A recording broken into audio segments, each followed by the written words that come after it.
En Capital Radio, Conecta Ingeniería, con Alberto Pérez.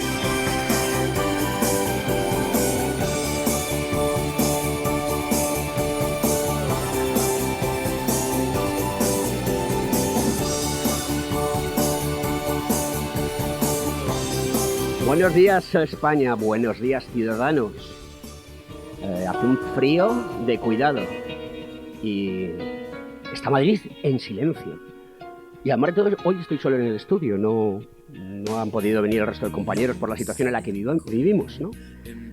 Y bueno, hoy vamos a hablar de un tema que es casi filosófico, o al menos yo lo entiendo así, ¿no? Vamos a hablar de física. Y qué relación tiene con la ingeniería y qué relación tiene con los proyectos que últimamente están apareciendo en los medios de comunicación, en muchos medios de comunicación, periódicos, televisión, radio. Se está hablando de física cuántica. ¿Qué es eso de la física cuántica, no? ¿A dónde vamos a llegar, no? ¿Conocías este grupo, Félix? No lo conocía. Y es curioso porque suena muy bien, ¿no? Buenos días, Javier. ¿Estás ahí? Buenos días. ¿Qué tal? Sorprendido de lo que acabas de poner, que lo estoy escuchando. Muy sorprendido y agradecido. Nada, un placer tenerte. Os voy a contar una cosa que me ha ocurrido estas Navidades, y es que resulta que un día me dio una subida de tensión y he estado en las Navidades, digamos que a menos de medio gas, ¿no?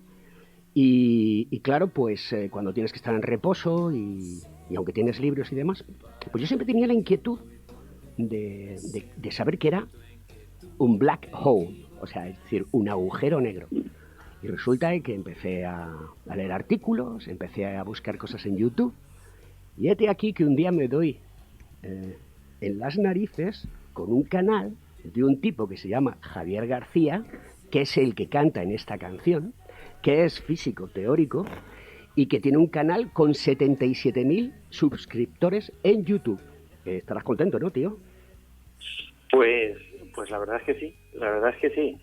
Nunca me hubiera imaginado que algo tan técnico, como has podido comprobar, tuviera, yo qué sé, digo, mira, si vamos bien, a lo mejor hay 100 o 200 suscriptores que sean tan frikis como yo, pero no, se ve que hay más en el mundo. Tú eres de los míos, eres un friki, ¿no? Te gusta muchísimo conocer cosas diferentes y muy interesantes. Bueno, pues el canal que habla de física cuántica, física clásica, montones de físicas, transformada de Laplace, matemáticas, esa linterna que tú siempre escenificas cuando explicas las cosas, la linterna de las matemáticas. Y para el mundo de la ingeniería esto es fundamental, porque nosotros los ingenieros hemos estudiado física, matemáticas, química, ¿no? Que nos lo han explicado muy mal. En eso estarás conmigo, ¿a que sí, amigo? ¿Te refieres a mí? Sí. Claro, estaba debatiéndome entre ser políticamente correcto o no. No, tienes que ser como eres, como cuando tú te explicas, ¿no? Como cuando tú hablas y cuando cantas, que además de todo me he quedado súper sorprendido por el estilo de música, que está muy bien, y aparte suena así como a Coldplay español y demás, y también me ha sorprendido la voz. Es increíble. Yo te he visto en muchos ratos en la casa, en tus intervenciones, y me ha sorprendido muchísimo esta capacidad de canto que tienes, ¿no? Cómo Pues interpretas mira, las notas. Esto es como la teoría de cuerdas, ¿no? Cada una suena de una manera, ¿no?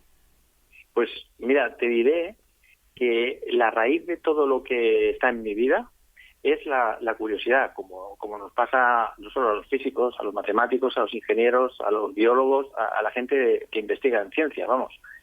Y entonces resulta que una vez, simplemente te lo digo en plan 2 frases, pero una vez allá por el año 95 o por ahí, dije, oye, pero ¿y cómo es posible que, cómo funciona esto de la música? ¿Cómo la gente compone canciones y tal? Y empezó con una curiosidad y acabó pues en canciones. Lo que pasa es que justo cuando empecé a cantar, todos mis amigos me decían que por favor lo dejara ya porque no tenía talento ninguno.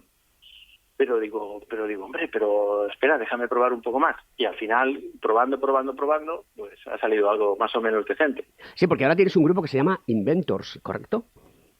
Pues sí. Porque la canción es de un grupo que en inglés es, escrito en castellano y leído en castellano, es Pizarre, en inglés es Bashar, que quiere decir extraño, ¿no? Eso es. exactamente, porque además el grupo estaba formado por la mitad de colegas o de amigos, eran o ingenieros o científicos o, en fin, somos todos muy frikis, sí.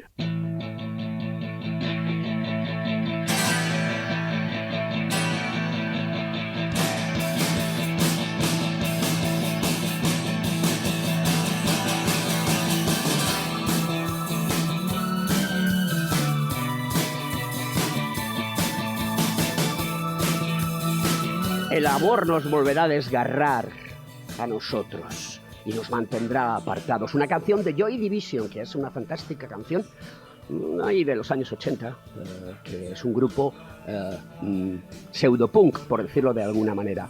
Javier García, premia la pregunta porque te voy a someter al tercer grado, que me tienes contento con todo lo que me has hecho estudiar estas Navidades. Oye, ¿la gravedad existe? Porque yo es que estoy teniendo un montón de dudas. Bueno, o sea, en principio sí, lo que pasa es que no tal como nos lo enseñan en el colegio. En el colegio siempre nos dicen que la gravedad es una fuerza y, como bien sabes, pues llegó Einstein y dijo no es que nos parece una fuerza, pero en realidad es un efecto de la deformación del espacio-tiempo. Vale, pero ahora resulta que las últimas teorías relacionadas con la física cuántica dicen que el gravitón es una cuerda que vibra. Eso tiene todo su sentido porque hemos descubierto desde hace mucho tiempo que las ondas electromagnéticas, que todo lo que son frecuencias son ondas. Y entonces nos encontramos con que vibran, indudablemente, como la cuerda de una guitarra de la que tú tocas. Sí. Lo que pasa es que el gravitón, como también me imagino que sabrás, que aún no es simplemente una elucubración teórica, pero aún no está demostrado que exista. O sea, la teoría de cuerdas es una especulación muy bonita, pero aún le falta la confirmación experimental. La confirmación experimental porque la matemática ya la tiene, ¿correcto? Sí, aunque yo no soy experto precisamente en teoría de cuerdas, hasta donde yo sé, aún no se entiende del todo la teoría.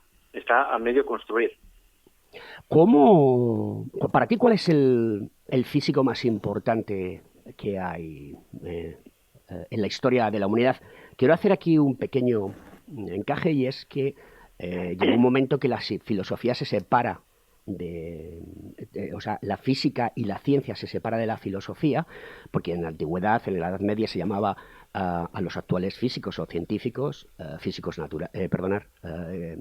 filósofos naturales. ¿Para ti cuál ha sido el que realmente ha marcado un antes y un después? Te refieres a físico, ¿no? Sí. Sí. Bueno, antes de decirte una cosa que a mí me gusta siempre, en plan gracioso, pensar que los filósofos se desmarcaron de la ciencia cuando empezaron a no entender nada. Esto es broma, pero bueno, me gusta pensar ese lado pícaro de la historia, digamos. Pues mira, depende del momento, me enamoro de un físico o de otro. Por ejemplo, estuve fascinado muchísimo tiempo por Richard Feynman, un premio Nobel que creo que fue en el 65, creo que ganó el premio Nobel, ¿no? Uh-huh. Pero, por ejemplo, cuando estuve profundizando en relatividad general, pues me maravillé con Einstein. O cuando, por ejemplo, me centré con el descubrimiento de la antimateria, pues con Paul Dirac. Uh-huh. Es decir, que la manera en la que, o sea, una de las cosas que más me atrae de la física es descubrir cómo es posible que se inventaran ese tipo de razonamientos tan brillantes y tan creativos. Es lo que me tiene enganchado a día de hoy. No has hablado de Newton, que creo que, bueno, era Lord Newton, ¿no? O Sir Newton, ¿no? Era un tipo muy importante en el mundo, pero llega Einstein en una época, estamos hablando de 1905, y crea la teoría de la relatividad especial, ¿de acuerdo? Correcto. Y es donde dice, oye, ojo, que aquí no puede correr nadie más que la luz, y la luz es absoluta. Es un concepto del de la luz que he llegado a pensar que yo no soy creyente, ¿de acuerdo? Pero la luz está en todos los lados. Porque ¿qué pasaría si el universo dejase de tener luz? ¿Qué nos puedes decir al respecto? Pues mira, en este tipo, ahora que hablas con esto de la relatividad, de estos conceptos tan abstractos y tan elucubrados, ¿no? Llega un momento en que, no sé si lo habrás oído o no, que realmente en la carrera, cuando lo estudias a mitad de carrera más o menos, ya empiezan a decirnos los profesores que nos olvidemos de entender. Claro, la primera vez que me dijeron eso, dije, ¿cómo? Y tardé bastante tiempo en entender qué significa el no entender. Y es que llega un momento en el que, como seguramente habrás visto en mi canal de YouTube, que siempre digo lo mismo, que soy muy pesado, hay un momento en el que solo te puedes sostener vía matemáticas. Y que es casi imposible imaginarse qué está pasando. Y entonces hay muchas veces que personas como tú, que son súper curiosas, ¿no? Que dicen, oye, pero es que explícame esto porque es que no lo entiendo. Y yo le digo, espera, primero tendría que entenderlo yo para poder explicártelo. O sea, yo lo entiendo a nivel matemático. Estoy exagerando, hay algunas cosas que sí que entiendo, ¿no? Pero hay un momento en el que se hace casi imposible, por lo menos para mí. No sé si habrá algún genio por ahí que sea capaz de dar una visión geométrica o una interpretación, o mira, esto son flechitas, o esto es una curva que se mueve por aquí y por allá. Realmente abstracto y complicado. Una de las cosas, al menos. Una de las cosas magníficas de toda esta ciencia de la física es que no es para nada determinista. Es decir, no existe un fin de nada. Y creo que estamos en esa disyuntiva, ¿no? El ser humano quiere saber el principio y fin del universo. Pero es que son conceptos que indudablemente, como tú decías, empiezas a no entender. Tienes que asumir que no entiendes. ¿De acuerdo? Entonces, esto es fundamental, ¿no? Porque además todo está muy ligado con la vida. Yo no sé si conoces que ¿quién es Henry Bergson? Es un filósofo francés, ¿lo conoces? No, soy bastante ignorante en cuanto a filósofos. Que eres la misma contestación que le dio Einstein cuando le preguntaban qué sabía de filosofía. Rehusó en muchísimas ocasiones hablar de filosofía y escribir artículos filosóficos. Bueno, pues fue un contemporáneo de la época que filosóficamente luchaba contra Einstein en su parte de física. Porque claro, cuando Einstein explica qué es el tiempo, que es, y perdonadme la expresión, acojonante, pues empieza a haber muchísimos debates, ¿no? San Agustín, en el libro de sus confesiones, decía lo siguiente: ¿qué es pues el tiempo? Si me lo pregunta nadie, lo sé, pero si lo quiero explicar al que me lo pregunta, no lo sé. Esta es una reflexión verdaderamente brutal, ¿no? Oye, una pregunta un poquito más técnica. Cuando Einstein explica el tiempo en función de los sucesos que ocurren, que no son simultáneos, dependiendo del observador que lo mire, genera un cono, que es donde ocurren todos los sucesos. Pero entiendo que ese cono es en la superficie, no el interior de lo que sería el prismocono, ¿no? Sí, ese cono representa más o menos, digamos, la zona en el espacio-tiempo en donde una persona A se puede comunicar con otra persona B.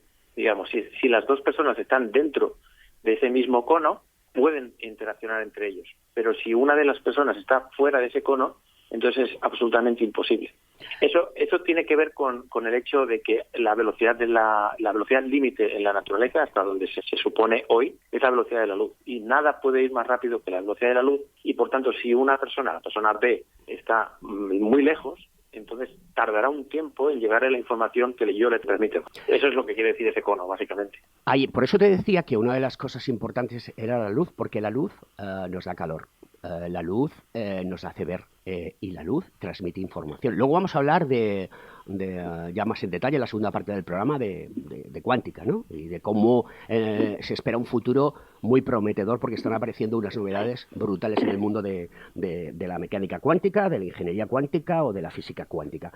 Pero una de las cosas que mucha gente se preguntará, que Einstein llevó a que esa conclusión empezase a tocarse, era la de los agujeros negros. ¿Qué es un agujero negro?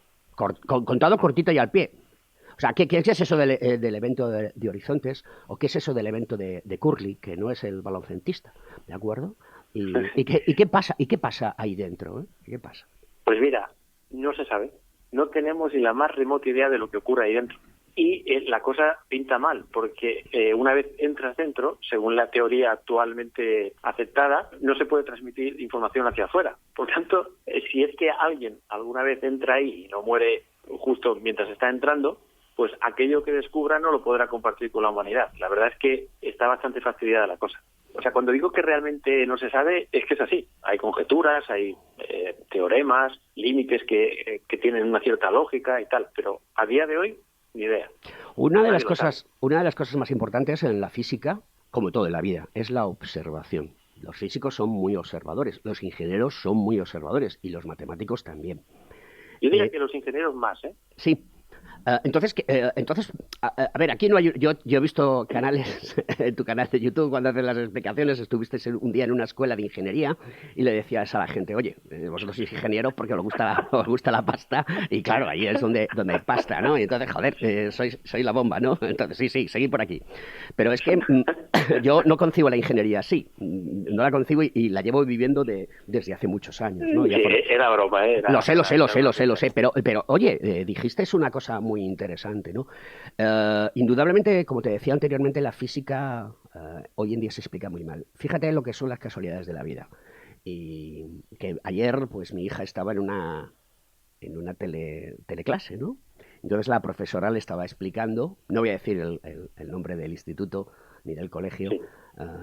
Pues estaban explicándole los elementos químicos y les explicaban cómo era el átomo, ¿no? La profesora leía lo que ponía en el libro de texto, que ahora ya sabéis que es digital, ¿no? Y luego yo después cogí a mi hija, le estuve dando unas explicaciones para que entendiese la física y que entendiese la química, porque lo que han hecho los matemáticos, los físicos y los ingenieros y los químicos es crear un código de comunicación. Y entonces la gente primero tiene que entender qué quieren decir las cosas y luego utilizar ese lenguaje, ¿no? Con el que expresarse. La nomenclatura. Y a partir de ahí, cuando eso lo consigues, la imaginación tuya y el deseo del ser humano por progresar aparece iluminado. Es como si los iluminase, ¿no? Otra vez la luz. Sí.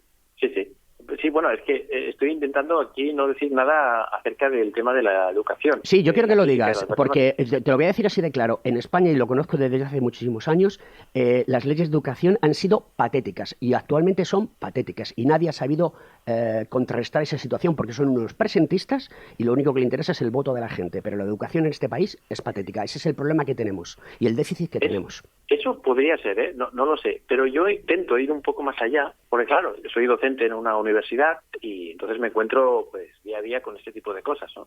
Y al final claro, aún estoy en proceso de investigar, de saber qué es lo que pasa, lo que sufrí yo en mis carnes cuando era estudiante y lo que sufren los estudiantes de ahora cuando se ponen a estudiar la asignatura X o la que sea, ¿no?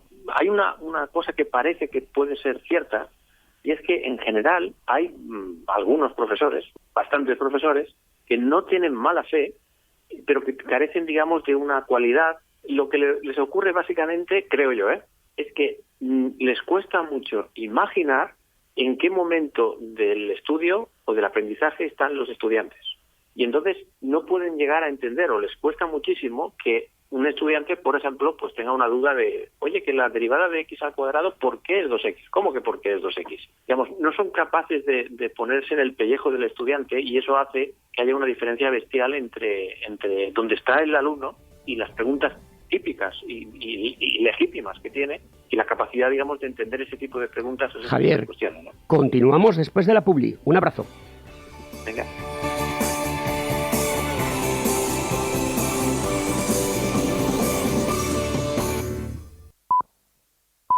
Conecta Ingeniería con Alberto Pérez.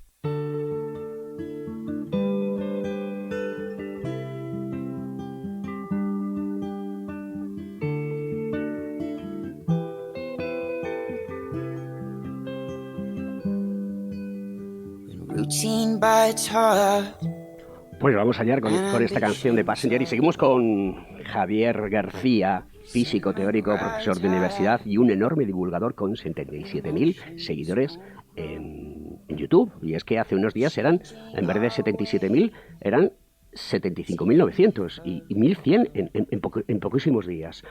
Javier, hay un gap enorme en el mundo de la ciencia y la mujer que hay que solucionar. ¿Cuántas alumnas tienes tú en tu clase? Pues se está equilibrando bastante, ¿eh? En los tiempos en los que yo estudiaba había 1, 2 por cada 60, 70 alumnos y ahora no digo que sea la mitad, pero se va acercando, Por suerte, aparte esto creo que tiene mucho que ver con otros canales de divulgación porque Mi canal sí que tiene algo de divulgación, pero sobre todo es una especie de divulgación sobria, que yo le llamo, que es, voy a enseñarte o a tratar de enseñarte física complicada, pero vamos a intentar hacerlo lo mejor posible dentro de lo que se pueda, ¿no? Pero hay otros canales como Quantum Fracture o otros que son maravillosos porque están motivando muchísimo tanto a los chicos como a las chicas. A eso hay que darle lo que yo digo visión, ¿de acuerdo? El problema de los físicos, de los químicos, de los matemáticos y de los ingenieros es que comunicamos muy mal. Por eso nació este programa, para comunicar. Yo soy ingeniero, pero soy un apasionado del mundo de la radio.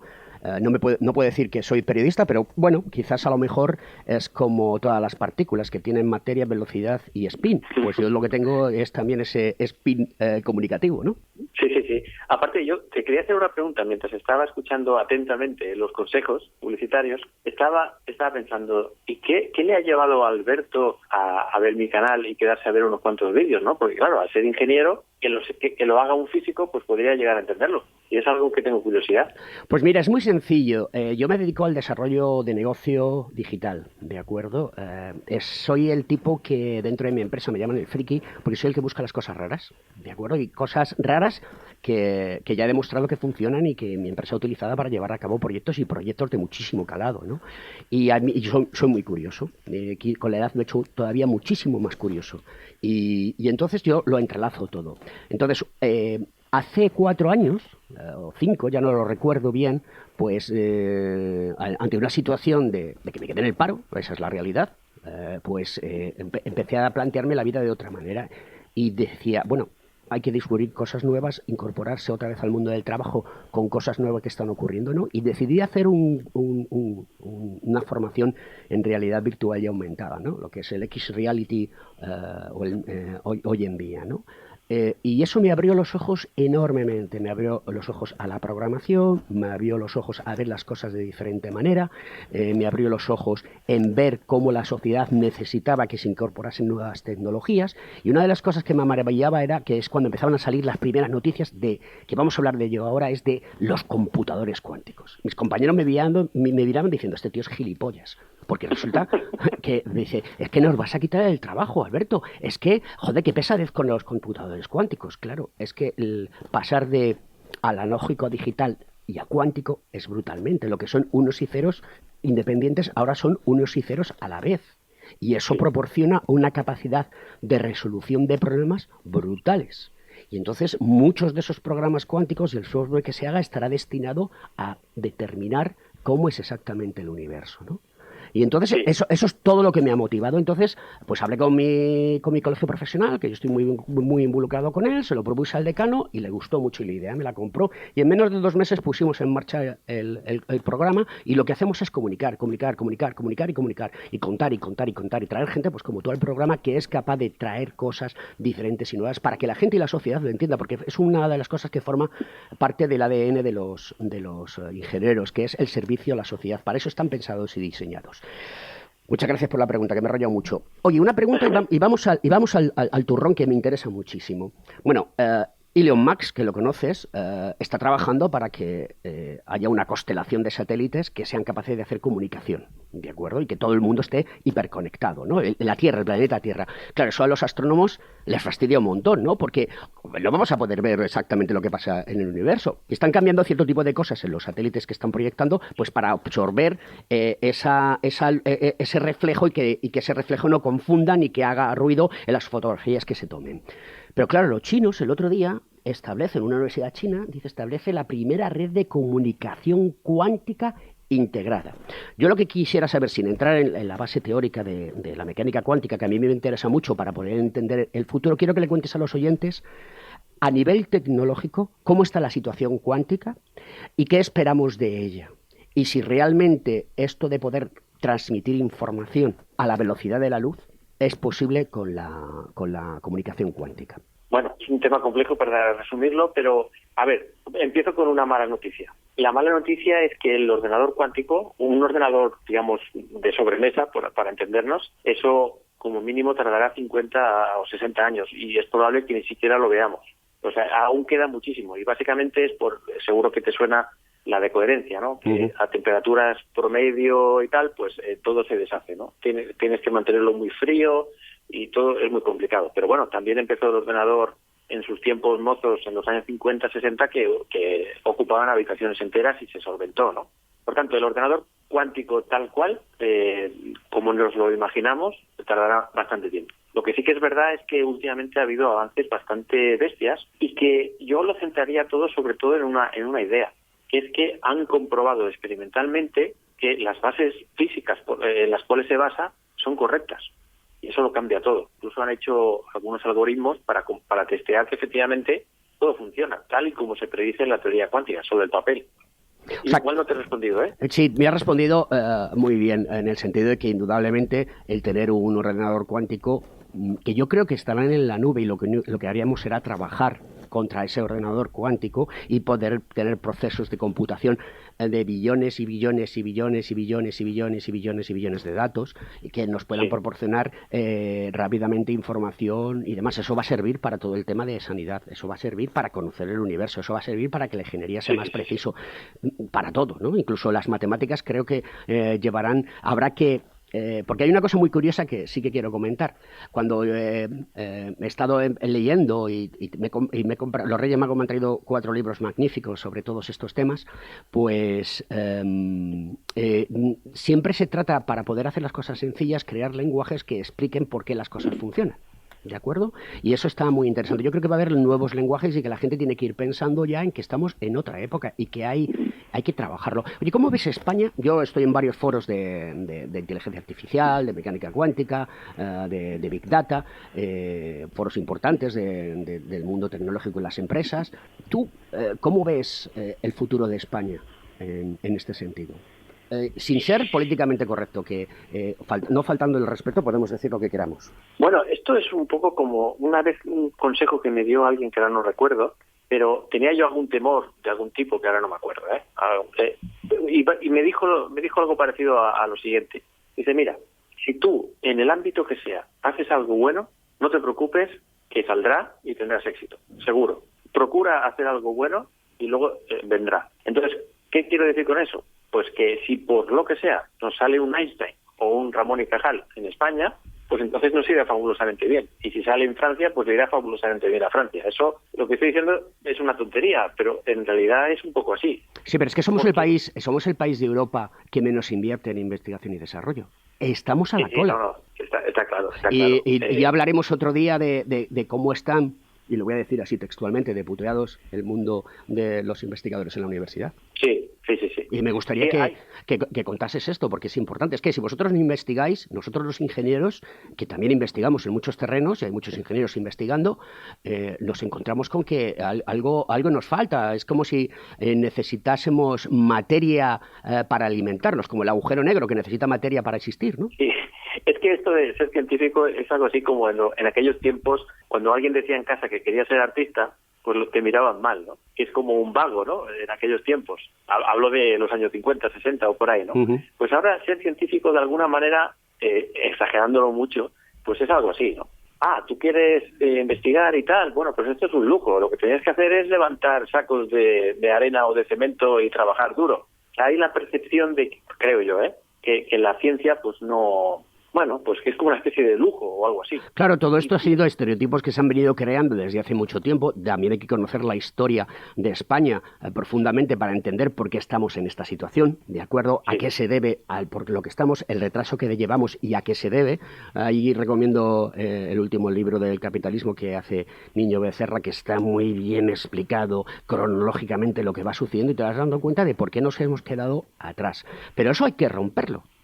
Mira, te voy a poner un ejemplo sin decir el nombre porque no me ha dado permiso no lo sé si le gustaría que le dijera el nombre, pero te puedo decir, y si hay otra charla contigo en otro día, ya le pediré permiso a ver si lo puedo decir, ¿no? Pero la cuestión es que es un ingeniero que es precisamente de Madrid, que es un buen amigo, y resulta que, pues creo, esto no sé si lo debería decir. Dilo. Bueno, resulta que en los últimos momentos de la carrera se le ocurrió una idea. Y entonces, en vez de que solo fuera una idea, se juntó con un amigo, también estudiante de la misma carrera, de ingeniería, en Madrid, y crearon un software para hacer una simulación de fluidos. y lo hicieron con un ordenador de los años 90 y pico, o sea que aquello tardaba toda una noche para hacer un cálculo sencillo. De dinámica de fluidos, que hoy se utiliza mucho en la computación para la dinámica de fluidos. Correcto, pues lo hicieron, ya digo, en finales de los 90 quizá, por ahí. Y el caso es que lo hicieron tan bien que se empezaron a animar, fundaron una empresa, una pequeña empresa que era una habitación donde prácticamente dormían ahí, muy a lo peliculero, pero es que es así. Total, que fueron creciendo, formaron una empresa importante, radicada o basada en España, y llegaron a ganar un Oscar técnico de la Academia de Hollywood, por su tecnología que se utilizó en un montón de películas, ¿no? Uh-huh. Entonces, por eso te decía que a nivel individual es donde yo tengo la esperanza, porque a nivel global la cultura aquí científica en España pues está como está. No estás hablando de quién hizo Cronocrímenes, ¿no? No, bueno, Cronocrímenes lo hizo Nacho Vigalondo, que yo soy fan absoluto. ¿Le conoces personalmente, Nacho? Lo he conocido, sí. Ah, qué bueno. ¿Lo conoces tú también? No, desafortunadamente, ¿no? Y espero que podamos hacer un programa en otra ocasión sobre todo esto, porque es súper interesante los viajes en el tiempo, ¿no? Porque de hecho, mira, ya cuánticamente sí que se ha visto que una partícula ha retrocedido en el tiempo. Esto es la bomba. Me encanta. Aunque hay matices. Mira, te obligo cariñosamente a que si algún día lo traes al programa, pues que me dejes saludarle 5 minutos. No. Haremos, hay mucho tiempo por delante. Conecta Ingeniería va a seguir pegando fuerte. Capital Radio es una magnífica radio y nuestro colegio profesional está muy interesado en la divulgación. Y además de todo, luego después, cuando hablemos ya detenidamente, te voy a hacer una propuesta para que hagas en nuestro colegio profesional un webinar sobre todo esto, porque es magníficamente importante. Sí, pero ya digo yo que yo de ingeniería... Precisamente tenemos que aprender de los demás. Mira, yo de economía no sé y leo, de filosofía no sé y leo, de física no sé y leo, de comunicación no sé y leo. Solo sé que no sé nada. Y la gente tiene que aprender que hay otras cosas más allá de. Y eso es importante, porque lo que tratamos es de crear vocaciones, tratamos de crear gente que ayude a levantar este país, ¿de acuerdo? Sí, que aporte. Hay una cosa que también te quería decir, que has hablado antes de Elon Musk, y cada vez que veo todo lo que está haciendo este hombre y tal, sobre todo con el tema de la agencia aeroespacial que tiene... La de Starlink. No, la otra, lo de lanzar cohetes. Sí. Lo de su sueño de ir a Marte, ¿no? Uh-huh. ¿Te puedes creer que yo es que, bueno, supongo que como tú, somos como niños pequeños? No sé si a ti te pasa, pero yo estoy deseando que siga avanzando, que no falle, porque yo digo, una de las cosas que quiero antes de morir es que una nave llegue ahí con personas a Marte. Sí. ¿Recomiendas? Sí, y ahora que lo dices, todo eso es apasionante y cada vez que vas profundizando en el conocimiento... Y eso es gracias a los ingenieros, que yo digo, ole, porque estos sí los ingenieros, porque si fuera por físicos eso no llegaría ni a 50 metros y explotaría. Pero los ingenieros tenéis una habilidad, porque además he trabajado con mi amigo de Madrid, él es ingeniero y yo físico, y yo me quedé alucinado de la manera en la que ve las cosas, cómo las trata, ¿no? La mecánica de Newton, pero de una manera, o sea, que dice que sois muy importantes, importantísimos. Es una obviedad, pero mira... Ya, pero ¿sabes lo que pasa? Que en el mundo de hoy en día hay una cosa que se llama colaboración. Lo que antes en este país y en muchos sitios, en la Unión Europea también, la historia de la Unión Europea es fantástica. Las cosas que vemos hoy en día son porque han tenido un proceso. La colaboración es más importante que el diálogo, porque el diálogo está incorporado en la colaboración. Es decir, cuando uno va a colaborar, tiene muy claro que tiene que dialogar. Y a partir de ahí pone cosas encima de la mesa. Y eso está ocurriendo en el mundo de la tecnología. O sea, hoy en día no puedes hacer un proyecto sin una serie de partners que algunos de ellos son la cantimplora y el cuchillo. Pero, tío, tienen una cantidad de talento y una cantidad de ver las cosas de una manera brutal que la cantidad de movimiento que se genera es brutal. Y tú que estás en contacto con un montón de ingenieros, te hago una pregunta. ¿Puede ser que haya bastantes ingenieros que cuando se enteran de lo de la relatividad, la mecánica cuántica, digan algo así como, esto yo no me lo creo, esto no puede ser? No. Me están engañando. No, en absoluto, no. no, en absoluto. El problema es que puede ser, y esto nos pasa a los ingenieros, que nos preocupamos de las cosas que nos importan y que hay veces que no prestamos atención. No es lo que le pasó a Einstein con la filosofía. No quería participar porque no tenía opinión, pero al final acabó participando porque así se lo demandaba la sociedad en el siglo XX, en esa situación de, pues, desde 1905 a 1920, y que está con el filósofo Henri Vergniaud. Entonces, eso es muy, muy interesante. Entonces, ¿qué le pasa al ingeniero? Que cuando siente curiosidad por algo, se destapa el tarro de las esencias.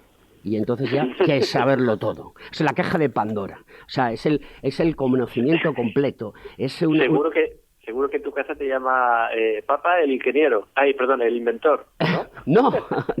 No, porque tampoco es un concepto de invención. Es más bien, ingeniero viene de ingenio, y lo que sí que somos ingeniosos, eso sí que es cierto. De hecho, en la universidad nos preparan para ello, porque nos lo han hecho pasar muy mal. Hoy en día ya no es la misma situación que antes, ¿eh? Tú hablas con compañeros míos de ingeniería y, bueno, todos mis compañeros del colegio, y ha habido asignaturas que eran duras, ¿no? Lo siguiente. O sea, por eso te decía antes que cuando se explicaba las matemáticas, cuando teníamos una asignatura en primero de carrera, mira, tenemos las siguientes asignaturas en primero de carrera en el plan del 71. Teníamos física, matemáticas, física, álgebra, cálculo, dibujo industrial y nada más. Y si era en los años 70, eso tendría que ser, vamos, durísimo. Durísimo. En el plan del 71 empezó eso, entonces era durísimo porque, claro, hablaban de homomorfismos, ¿de acuerdo? Y endomorfismos, que no eras... Que el ingeniero, cuando uno tiene vocación de esto, es porque quiere ver las cosas. Y entonces eso no se ve. Y eso no se ve si no se explica bien. Entonces, a mí me explicaron una curva, el catedrático que teníamos en la universidad nos explicó la curva. Dice, es el dibujo que hace mi hija con el bolígrafo en la pelota con la que juega. Sí, ya lo sé, ya sé que eso es una curva. Claro, de ahí a explicar el espacio-tiempo, pues hay que explicarlo de otra manera. Tienes que concebirlo, tienes que saber lo que es. Pues todas esas cosas, que muchas de esas cosas las habíamos visto en el bachillerato, y luego después y en el COU y entras en la universidad, pues te encuentras que te lo pintan de otra manera y te descolocan. Hay compañeros muy buenos del bachillerato y del COU que han tenido que abandonar. Pues sí. Que, por cierto, ¿tú tienes un físico por ahí dentro o no? ¿Estás súper contento con haber sido ingeniero? A ver, yo tengo muchos entes dentro, ¿de acuerdo? Muchos entes. Y esto sería la función de ondas, que no sería la función de onda corpúsculo, que para que la gente lo entienda, onda materia, ¿no? Yo soy como ese espacio-tiempo, que realmente lo que es una masa de plastelina, una masa de gelatina, mejor una masa de gelatina que... Sí, eres un devorador del conocimiento. Sí, cada día me gusta más y eso me hace feliz. Esa es la gran diferencia. Yo le he pasado, aparte de estar jodido, y perdonad la expresión, queridos amigos, no debo decir esto, de estar muy fastidiado estas Navidades con lo que me pasó, porque te asustas y demás, y te deja descolocado, y en plena Navidad, y no puedes salir, la pandemia, etcétera, etcétera. Y seguro que lo que más te preocuparía sería, ostras, si ahora me pasa algo, ya no voy a poder seguir aprendiendo. Efectivamente, es curioso. Es que a mí me pasa, es que esto es de friki, pero a nivel máximo, ¿eh? Sí. Yo devoro todo. Ayer salió un artículo en la prensa especializada sobre Encélado, que es uno de los satélites de Saturno, ¿de acuerdo? Que puede albergar vida, ¿no? Y que hay un proceso, ¿no? Es decir, todo lo que es la singularidad, que es un concepto magnífico, ¿no? Esto va a acabar ocurriendo, ¿no? Y que probablemente viajemos a otros sitios perfectamente. Pues a lo mejor se crean... Yo te veo en casa diciendo, vamos, daos prisa que... Sí, que quiero verlo. O sea, pasa exactamente lo mismo. La ciencia ficción tiene una gran parte de dosis de ingeniería y de tecnología, o sea, para poder imaginarse lo que puede pasar en el futuro. O sea, es decir, cómo ahora antes no, pero ahora las series sí lo reflejan, como cuando se va a pasar a la velocidad de la luz, te enchufan una serie de cosas para contrarrestar la fuerza de la gravedad, que yo todavía no sé si existe. Ya hablaremos de esto porque es súper divertido. Javier, se nos acaba el tiempo, por desgracia, como siempre. Mientras me pone la canción mi querido amigo Miki, pues vamos a terminar el programa. Oye, nos emplazamos para seguir hablando, seguir transmitiendo conocimiento.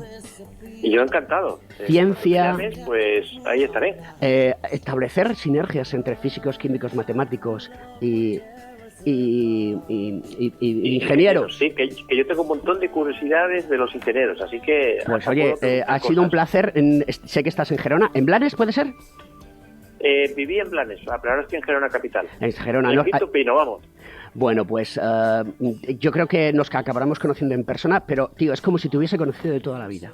Increíble, porque, joder, puedes hablar con estas, con la gente de estas cosas y, por desgracia, no con todo el mundo se puede hablar de estas cosas. No, a mí me lo vas a contar. Bueno, que no se le olvide a la gente que hay que estudiar matemáticas, física, química, ingeniería, porque es fundamental. Y, sobre todo, una cosa, no humor, Matildas. Las mujeres, o sea, Curie y su hija fueron 2 premios Nobel. Conocemos la primera, pero no sabemos que la segunda también lo era. Y el marido... Estaré tranquilo que cada vez hay más mujeres. Hay más mujeres, te lo puedo decir porque estoy en la universidad y lo veo. Pues... Ojo, en carreras técnicas y extrañas como física o ingeniería, lo veo. Queridos amigos, hasta la semana que viene aquí en Conecta Ingeniería, Capital Radio, Cogitín. Un placer, Javier. Hasta siempre.